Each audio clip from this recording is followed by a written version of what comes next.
भारतात मार्च, एप्रिल, मे हे 3 महिने तीव्र उन्हाळी म्हणून गणले जातात।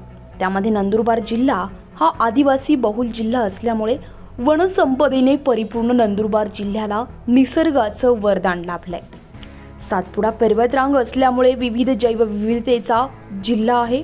त्यामध्ये नवापूर शहरात नवापूर वन विभाग कार्यालयातील परिसरात 50 ते 60 वर्ष जुना परंतु डौलाने उभा असलेला डेरेदार नीमवृक्ष उभा आहे। नीमवृक्षाच्या सावलीत नागरिक भर उन्हामध्ये वामकुक्षी घेताना दिसतात।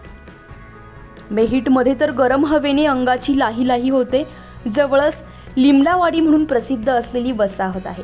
जुन्या काळात येथे शेकडोंच्या संख्येने नीमवृक्ष असल्यामुळे त्यावेळी नीमवाडी म्हणून प्रसिद्ध झाले होते, परंतु काळाच्या ओघाने नीमवृक्षाची वृक्ष कापले गेले। आजही लिमडावाडीला ओळख टिकून राहावी म्हणून नवापूर रेल्वे स्टेशन रिक्षा थांबा येथे रिक्षा चालकांनी अतिशय कसरतीने नीमवृक्षाची रोपे लावली होती।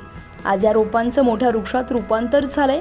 लिमडावाडी या नावाची महती राहावी याकरिता रेल्वे स्टेशन आणि लिमडावाडी भागातील रिक्षा चालकांनी स्वखर्चाने नीमवृक्षांची लागवड करत मोठ्या कसरतीने वृक्ष जागवून सावली रूपात फायदा झालाय। शासनाने लाखो रुपये खर्च करून झाडे लावा, झाडे जगवा हा संदेश सामान्य माणसाला दिला।